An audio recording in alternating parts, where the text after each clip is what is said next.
It's that time again. Time for some more meal prep. Today, I'm going to make a French onion soup cottage pie. I did this once before, but not to meal prep. I just tried it, and it was quite tasty, and I think it's something that's going to meal prep pretty nicely. So let's get started. For a French onion cottage pie, the first thing we need to do is chop a ton of onions. And to chop these, well, first I'm gonna make 3 of these. And the last time I made it, I did 2 onions for the one that I made, and I don't think that was enough onion. So I'm gonna do 3 onions per cottage pie, but some of these onions are kind of wimpy. So I've decided that 2 little onions equal 1 normal sized onion. So we're going to chop all of these onions.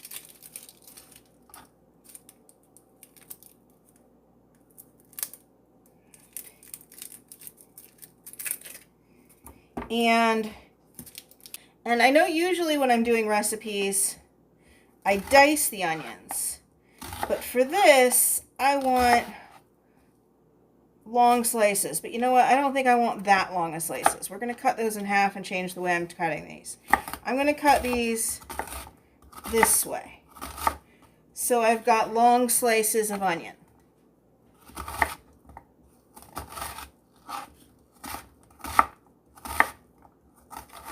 Just like that.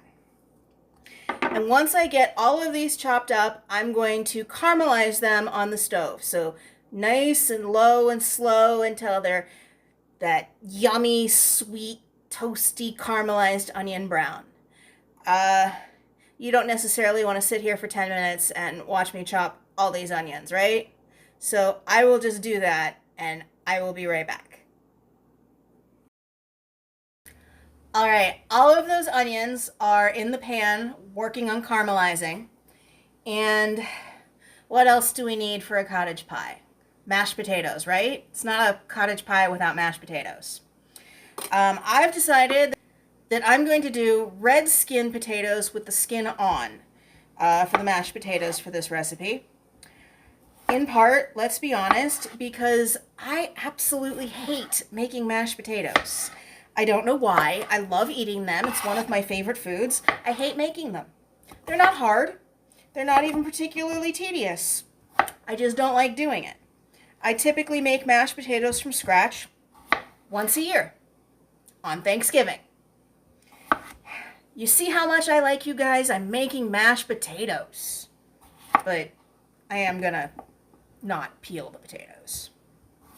So I am going to just cut these up into pieces and then throw them in some water to boil until they're nice and tender. And then we'll go from there. I'll see you in a minute.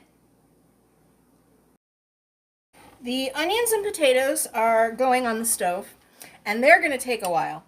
So there's one more piece of produce that we need to cut up for today's shepherd's pies, and that is some garlic scapes. You've seen me use these before. I get them out of my garden. These came out of my garden. I just picked them yesterday. They are the first thing that I have harvested out of my garden this year, so I'm very excited about that. And this is the first thing I'm using them in. And all I'm going to do is just cut these up. And once the onions are done caramelizing and I have a stove burner back, I'm going to saute these up, and then we'll see about adding in the rest of the ingredients. I've got 12 garlic scapes here. Now, if you don't have garlic scapes, don't worry about it. You can use just some minced garlic or garlic powder if that's what you have available. Now, garlic cloves and garlic powder have a more intense flavor than garlic scapes, which is why I'm using so many. If you've got scapes, feel free to use those. Also, I don't think I mentioned before, those potatoes, that was a whole 5-pound bag of potatoes. I will see you back in a minute when I have some burners back and we're ready to go on to another step. So the potatoes are done, which gives me a burner. So the next thing we are going to do is get the meat cooking. This is approximately a 3-pound package of ground beef. And it's just going to go right in.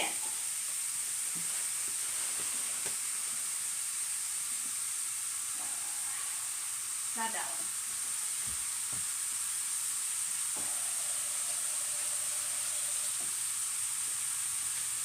This one.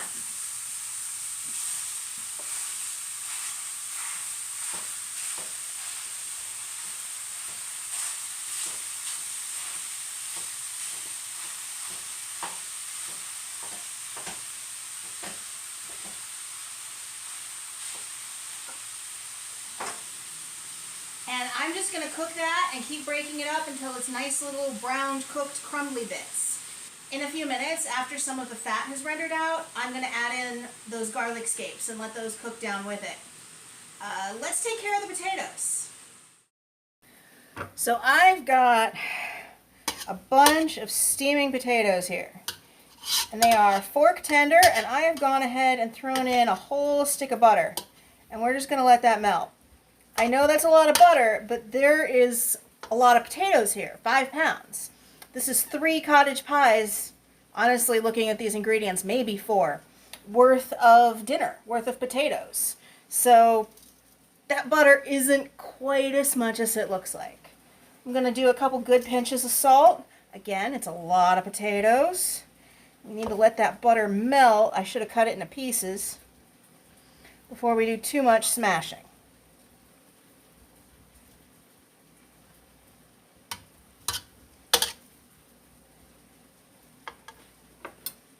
I can cut it with this, right?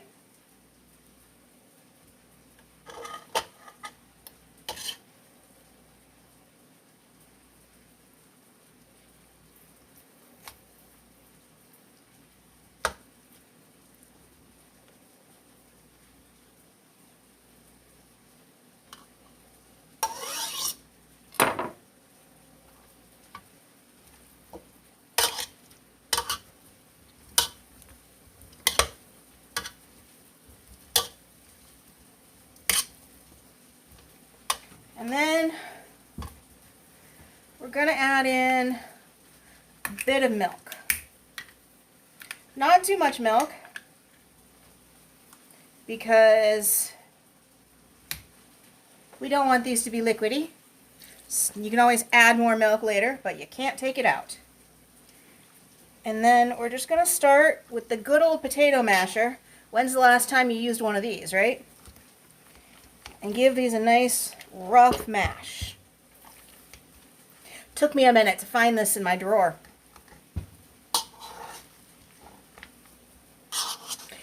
Between the potatoes and the 2 burners going, it's getting hot in here.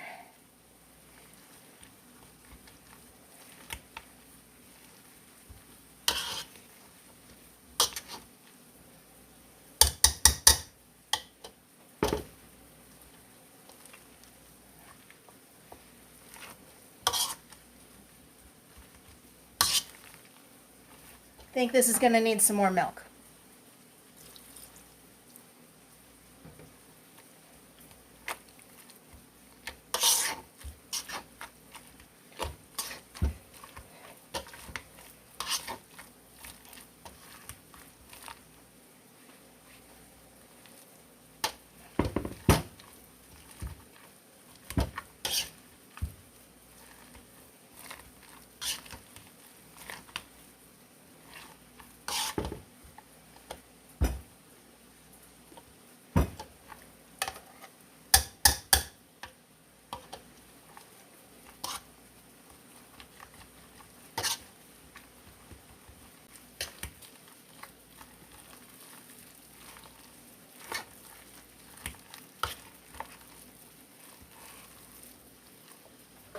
Little more milk.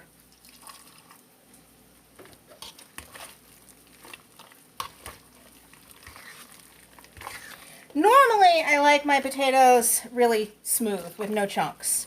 But with the red skins, I kind of like a little bit more texture to them. That's why I still use the hand masher. That's looking to be a pretty good texture. I need a spoon.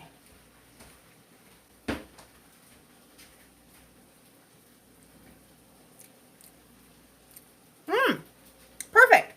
Just enough salt, just enough butter, and you can tell from the texture, just enough milk. So I'm going to set these aside and find a few minutes in the air conditioner while the rest of the stuff is still cooking. All right, our onions are just about there, and our meat is working on it, but not quite there yet. So let's go ahead and do the next couple of steps.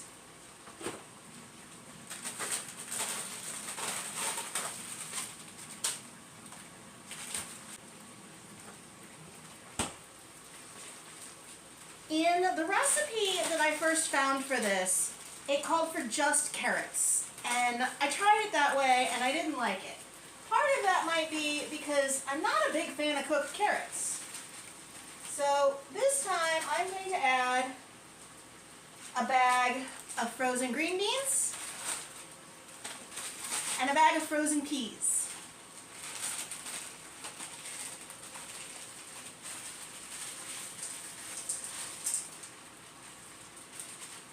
And just let those cook in there with the meat.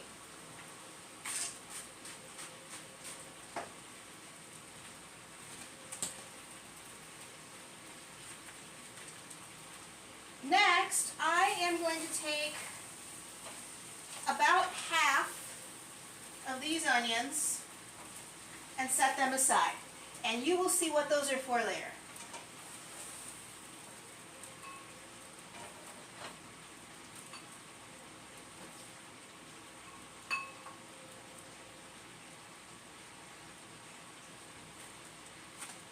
And you can see how golden brown and delicious those look. I'm just going to set them on the counter. The next thing we're going to do is make the gravy, because it needs gravy, right? And we're just going to make that right in with the rest of the onions.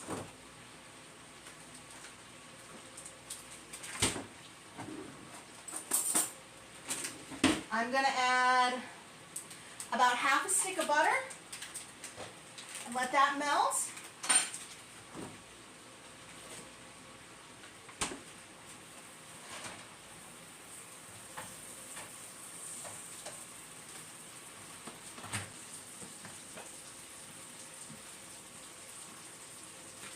I need more counter.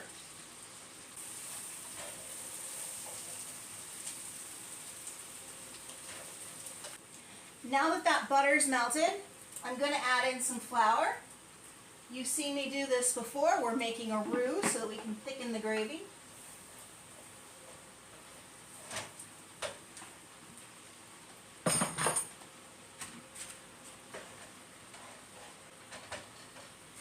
And then I've got some of this Campbell's French onion soup, the condensed kind. I've got 3 cans of that, and we're just going to add all 3 right in.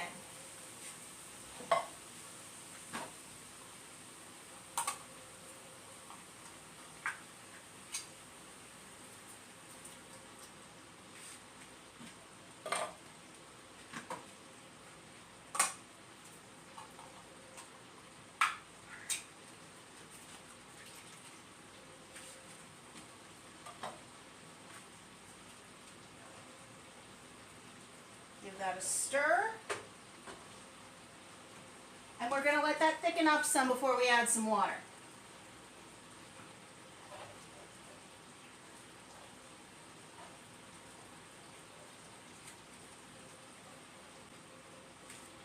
Give the meat a stir too.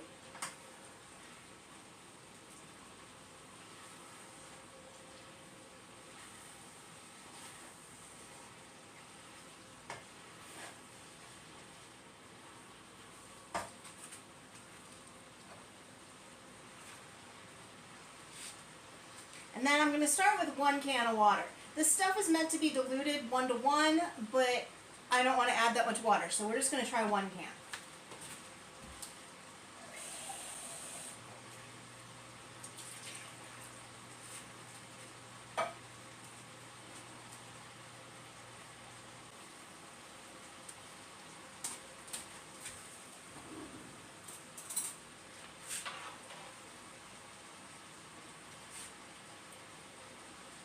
That's pretty good.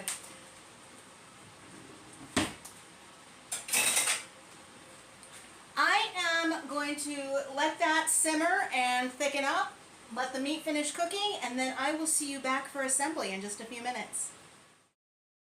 Okay, so everything's done, and this kitchen is really warm, so I'm going to try and go through this quickly so that I can get to the air conditioning. I know that I always line my pans before I assemble my freezer meals, but I just could not manage to get these round things lined in a way that was sustainable. So I'm going to commit to losing these to the freezer until I get them cooked up. But here I went ahead and distributed the meat amongst the 3 pans that I've got. I know they're different sizes, but that's just going to give me some flexibility in meal planning, right? In case I'm going to have like someone over for dinner or something. But this is just the meat mixture. I'm going to go grab the gravy. Doesn't that look delicious? And I'm just going to add the gravy until I run out of gravy.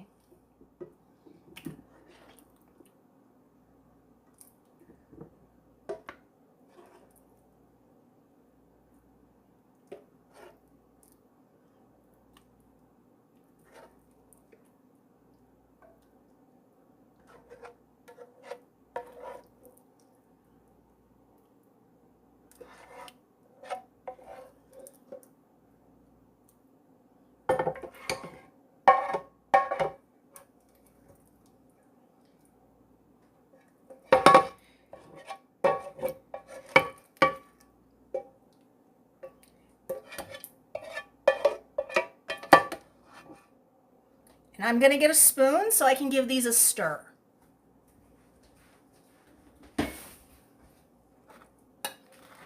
We want to distribute all that gravy and onions into the meat.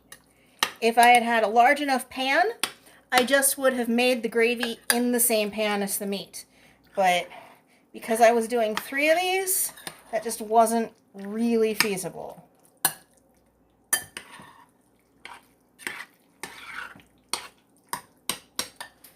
There. Next are these lovely mashed potatoes that we made up. We're just going to dollop these on top.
Just keep spreading them out until you run out of potatoes.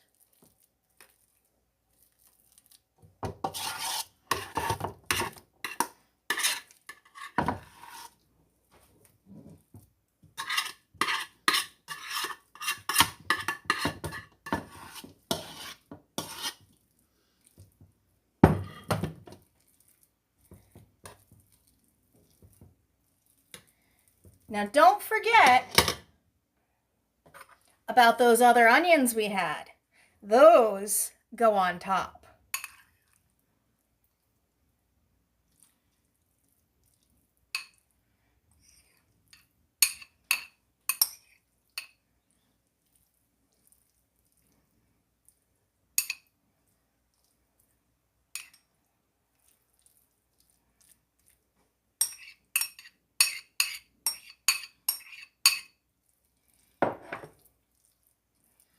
Now, if this is a French onion soup cottage pie, we're missing one more thing, aren't we?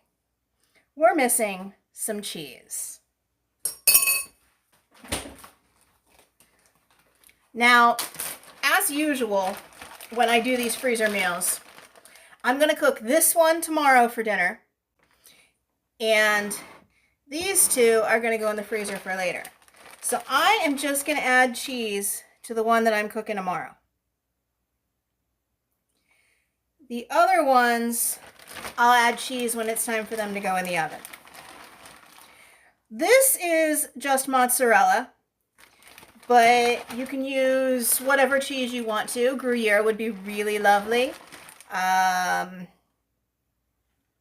Asiago could be good if you want to try like Panera's French onion soup. But mozzarella is what I had, so that's what I went with. Tomorrow, when it's time for dinner, I'm just going to put this in a 350-degree oven, covered loosely so the cheese doesn't get too burnt, and let it go until it's hot and bubbly. With these, when it comes time to cook them, I will take them out of the freezer and let them thaw in the fridge. My guess is this is going to take like 2 days to thaw. And then again, put them right into the 350-degree oven until they're hot, bubbly, and delicious. But that's all I've got for today. So if you could give the video a thumbs up and subscribe if you haven't already, I'd really appreciate it. And as always, I'll see you next time.